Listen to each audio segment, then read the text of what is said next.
Vamos então fechar o bloco 3, a última colagenose do grupo. Então a gente falou de lúpus eritematoso sistêmico, falou de SAF, falou de esclerose sistêmica, e agora a gente fala de síndrome de Sjögren.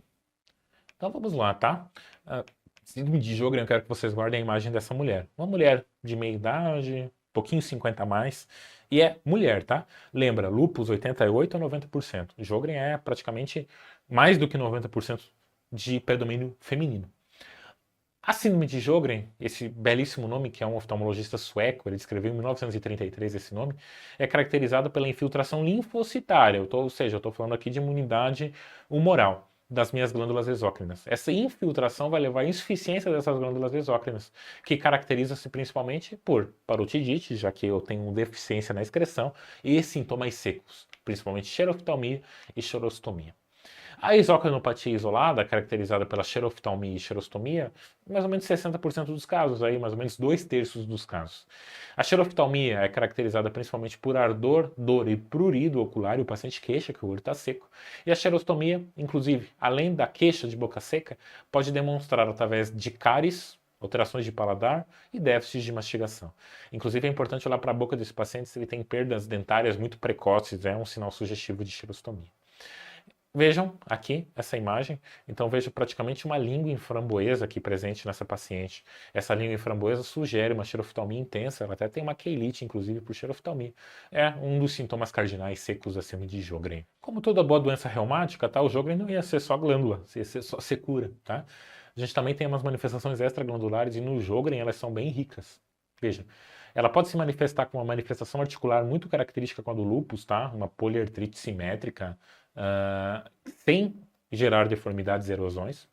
Um quadro pulmonar caracterizado por uma intersticiopatia com formação de cistos, tá? A gente chama de pneumopatia intersticial padrão LIP, que é um padrão linfocítico. Pode ter manifestações hematológicas parecidas com a do lúpus, anemia, plaquetopenia, neutro e linfopenia, além de manifestações cutâneas, principalmente com púrpura, sugerindo o acometimento de uma vasculite de pequenos vasos. O Sjögren adora pegar principalmente acometimento neurológico, e há um predomínio muito importante com o sistema nervoso periférico, podendo fazer inúmeras mononeurites ou neurites. Por fim, fadiga, tá? Fadiga é um sintoma sistêmico muito comum no Sjögren, tá? Eu diria que o Sjögren na medicina, talvez junto com colangite biliar primária, sejam as doenças que mais causam fadiga. E os pacientes com Sjögren é impressionante, que a gente acompanha no consultório, acompanha na residência, passa da residência e fadiga é um dos principais sintomas que eles queixam. Vejam, na intersticiopatia do Sjögren, esse padrão cístico caracterizado pela LIP, que é a pneumonia intersticial linfocítica, é um padrão relativamente específico, mas o mais comum continua sendo aquele padrão intersticial não específico, o padrão PINI que a gente já conhece. Laboratorialmente falando, a gente tem as nossas estrelinhas do Sjögren, principalmente o anti-Ro, tá? O anti-Ro, se vocês lembrarem, a gente falou no lúpus, mas o anti-Ro, quero que vocês lembrem da associação dele com o Sjögren, tá? O anti-Ro está presente em 30 a 60% dos pacientes com Sjögren, seja primário, seja secundário, ou seja, primário quando é só Sjögren, secundário quando tem associação do Sjögren com outra doença, por exemplo, lúpus ou artrite reumatoide. E o anti-Ro tem algumas funções, principalmente relacionadas a pior prognóstico, caso estejam presentes. O FAN geralmente tem um padrão nuclear pontilhado fino sugerindo a presença do anti-Ro, e o fator reumatoide pode estar presente em até 1/3 dos casos. Veja, o anti-LA isolado, ele não está associado ao Sjögren, tá? Ele geralmente, quando vem presente ao anti-Ro. Quem tem maior importância no Sjögren é o anti-Ro. E é justamente por isso que o critério classificatório, de novo, é classificatório e não diagnóstico, inclui um peso muito grande para o anti-Ro. Ele pontua 3, mesma pontuação da biópsia de glândula salivar, que vai demonstrar aquele infiltrado linfocítico característico. E os testes objetivos, sejam oculares, seja de fluxometria salivar, ou seja, olho e boca, também pontuam. E eu classifico esse paciente como sendo, através do critério de classificação, portador de Sjögren, se ele possui mais do que 4 pontos, maior ou igual a 4. A biópsia de glândula salivar, conforme citado, demonstra alguns achados típicos, tá? Principalmente a infiltração linfocitária. Notem como eu tenho uma infiltração linfocitária bem importante, principalmente aqui na minha região periductal, que realmente é bem característico da síndrome de Sjögren. Além disso, os testes objetivos, um dos mais fáceis que a gente tem é o teste de Schirmer. Ó. Como é fácil fazer o teste de Schirmer? Eu coloco essa linha milimetrada de 5 milímetros no olho, logo abaixo aqui na minha bossa conjuntival inferior do meu paciente, e depois de 5 minutos vejo o quanto que ela corou através da quantidade de lágrima que meu paciente tem. Por exemplo, se ele cora 3 milímetros aqui, é pouco.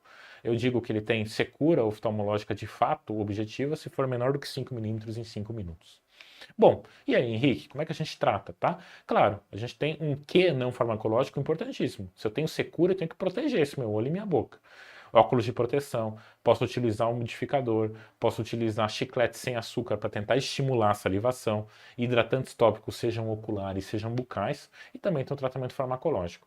Por exemplo, o uso de lágrimas e salivas artificiais derivados da celulose, a pilocarpina, que tem uma função mustarínica como um secretagogo, e a hidroxicloroquina também tem associação principalmente alguns benefícios aí envolvidos muito parecidos com o do lúpus. Ele é um imunomodulador, vai trazer alguns benefícios como controle articular e controle das manifestações cutâneas.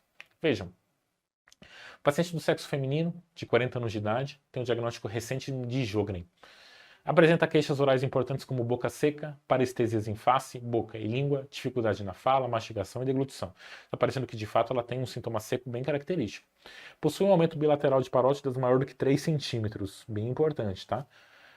Foi iniciado o tratamento com pilocarpina, que é um secretagogo, e orientações dietéticas. Ela retorna depois de 2 meses, sem melhoras das queixas e para piorar, perdeu peso. Vixe, o que aconteceu aí, tá? Vejam, no dia a dia, eu quero que vocês guardem para a vida de vocês que a gente morre de medo que o paciente com Sjögren complique com uma complicação chamada linfoma, essa neoplasia hematológica. É o principal fator prognóstico da doença, ou seja, que está mais associado ao risco de mortalidade a longo prazo, e ela é pior se o paciente tem parotidite persistente, linfadenopatia, presença de púrpura principalmente, sugerindo uma vasculite cutânea de pequenos vasos e consumo de complemento. Então vejam, será que esse aumento de parótidas que a paciente tinha não era uma parotidite em si, já era um linfoma? Será que a linfadenopatia que o paciente tem do Sjögren já não é um linfoma? Então, todos esses são critérios que, quando presentes, sugerem um maior risco para desenvolvimento de linfoma. Então, quero lembrar para vocês que os 2 tipos principais são o difuso de grandes células B e o linfoma Maut. Então vejam, qual que vai ser o caminho mais correto nesse momento? Eu tenho que biopsiar essa parótida, se ela já não é um câncer, inclusive. Quero aqui agradecer, muito obrigado.